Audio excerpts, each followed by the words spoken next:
Saudações em catalão, no glorioso estado de Goiás. São umas 7h30, amanheceu fazendo 14 graus. Tá um dia fresco, mas ensolarado. Bom, hoje é o dia das eleições presidenciais na Turquia. E isso, a gente pode dizer, vai ser importante para decidir o futuro do mundo. O que é estranho, né?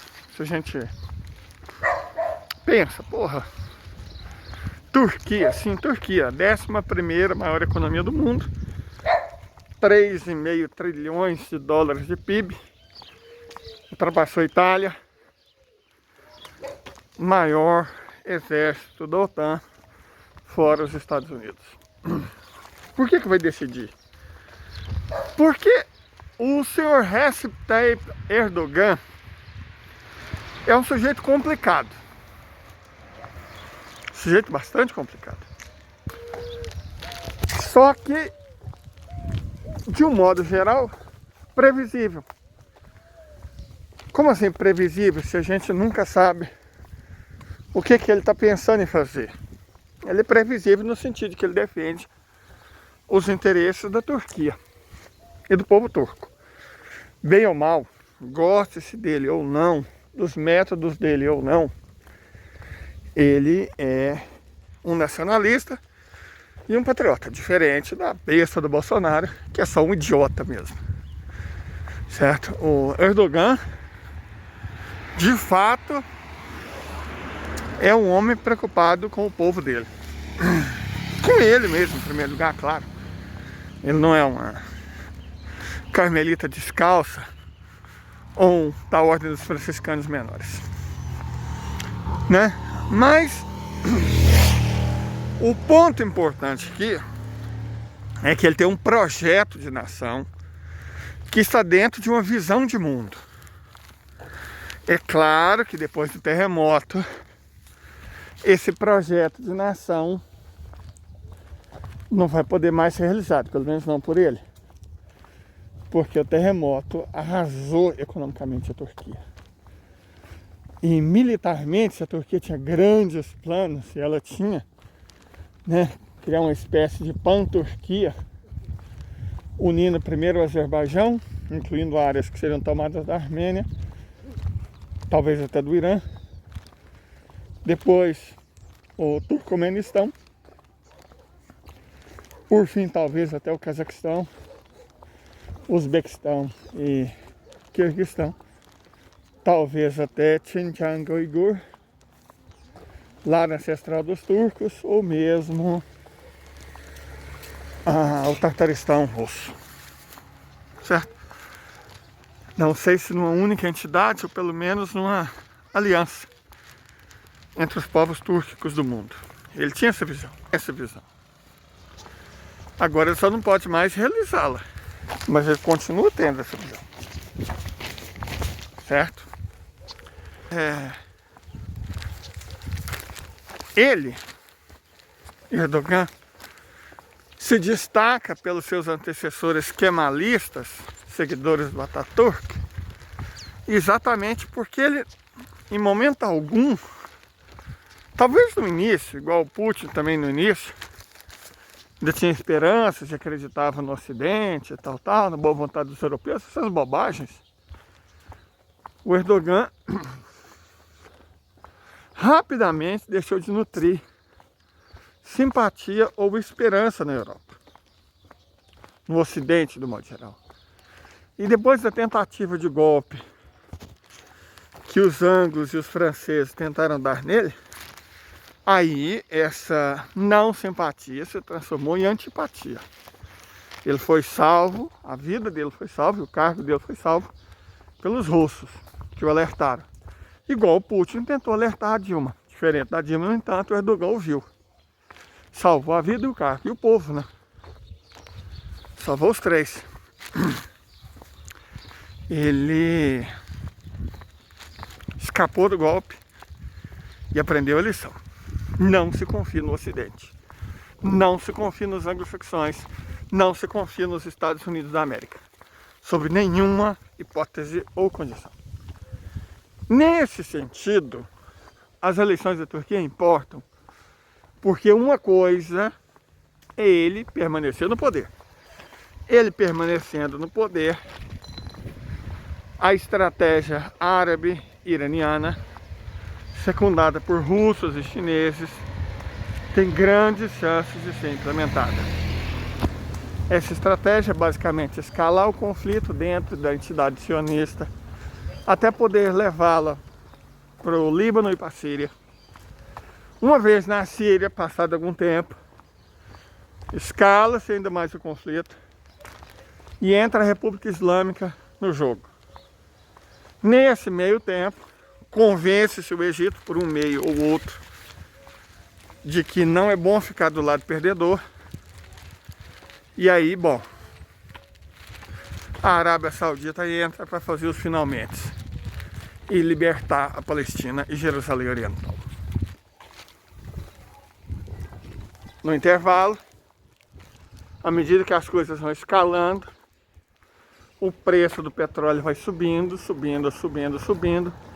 A instabilidade cresce, continua crescendo, até o momento que os árabes e o pessoal da OPEP+, simplesmente decidem se recusar a vender petróleo em dólar, o que destrói a economia dos Estados Unidos, o pilar do Ocidente, que cai junto, dando início a um novo mundo multipolar. Com o Erdogan no poder, isso é possível. E o que o Erdogan tem que fazer? Nada. Nada. Basta ele não atrapalhar. Certo? Ele não precisa. Embora é claro que ele vai tentar alguma coisinha, lambiscar alguma coisa. Mas ele só precisa deixar a Turquia quieta. A Turquia é a maior potência econômica. Não é a maior industrial, mas é a maior potência econômica do Oriente Médio. É um país tecnologicamente avançado. Certo? Perdeu uma parte do poder por conta do que aconteceu, infelizmente, no sudoeste do país, com terremoto. Mas ainda assim é uma grande potência econômica, militar, tecnológica e de engenharia do Oriente Médio. É sempre importante, sempre, qualquer análise séria, lembrar da capacidade de engenharia de um país. A do Brasil praticamente não existe, foi destruída pelo pastor vagabundo e pelo marreco de Maringá, né? O Brasil foi destruída. Claro, foi por isso que eles foram pagos, né? Por isso que eles foram usados para destruir a capacidade de engenharia do Brasil. A capacidade industrial já tinha sido destruída, graças ao Banco Central independente e à Lei Candia, e a Lava Jato destruiu a capacidade de engenharia. Também a tecnologia, com o governo Temer e do miliciano genocida. O Brasil foi destruído, mas a Turquia não. Ela não é uma potência de engenharia e militar, tecnológica, como o Irã. De forma alguma. Mas ela está muito bem posicionada. Certo? Muito bem posicionada. E a Turquia sabe disso. Erdogan sabe disso. Caso o outro infeliz vença, bom, aí muda tudo. Ai, não dá pra saber o que ele quer. Claro que dá, bebê. É óbvio que dá. Ele é otanista. É apoiado pelos Estados Unidos da América. Israel e Inglaterra estão do lado dele. Como assim não dá pra saber o que ele quer? Por favor, para com isso. Certo? É um otanista. É um Temer um pouco mais escrupuloso. É isso, um entreguista. Ele quer que a Turquia volte a abanar o rabinho para a Europa. Volte a lamber na cuia dos Estados Unidos, é isso. Ah, ele é pró-China. A gente nunca foi. Eu fico vendo umas leituras de geopolítica e eu fico me perguntando o que esses caras leem. Certo, que tipo de mídia estão olhando para falar uma merda dessas. Certo, ele é otanista. Vencendo, Israel ganha um aliado. Rússia, Irã e Arábia Saudita ganham um enorme problema.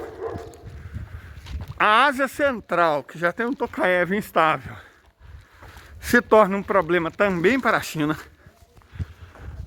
E, bom, as coisas podem até mudar, mas muito mais dificilmente e muito mais lentamente do que mudariam se o Erdogan vencesse.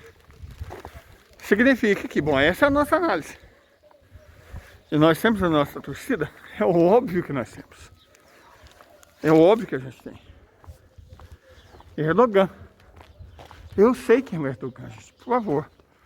Eu sei quem é o Erdogan. Conheço o histórico da peça, né? Creio que a maioria aqui sabe. A maioria sabe quem que é o Erdogan. Nós não temos ilusões a respeito do Erdogan. Mas a gente tem a visão clara de que o grupo lá do outro lado é o inimigo. Ah, em geopolítica não existe inimigo. Não, se você é um acadêmico e fica criando calo na bunda, sentado em banco, escrevendo paper. Mas não é o meu caso. Então eu tenho um lado. Aliás, a minha vida tem um lado. Covarde não tem lado. Mentiroso não tem lado. Eu tenho lado. Eu sou pobre. Pobres são bons em planejamento. Porque ser pobre é uma coisa difícil. Hoje é o dia das mães, eu estou indo para casa da minha. E como pobres, ela, eu e meus irmãos fizemos previamente um cardápio, guardamos os recursos e vamos poder fazer uma coisa modesta, mas que deixe a minha querida mãe feliz. Então, pobres costumam ser bons em planejamento, inclusive porque ela não tem escolha. Nesse sentido, eu tenho lado e planejo as minhas ações.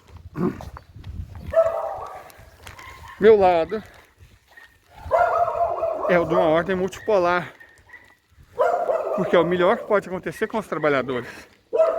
A destruição do capitalismo, idealmente, é o que eu desejo ardentemente. Mas o que dá no momento é, pelo menos, enfraquecer severamente o neoliberalismo, o capital financeiro. O fim dos Estados Unidos, pelo menos enquanto superpotência hegemônica, é fundamental para que trabalhadores e trabalhadoras do mundo inteiro vivam melhor. A ideia ridícula, falsa, de democracia burguesa vendida pelos Estados Unidos é tosca e deve ser combatida.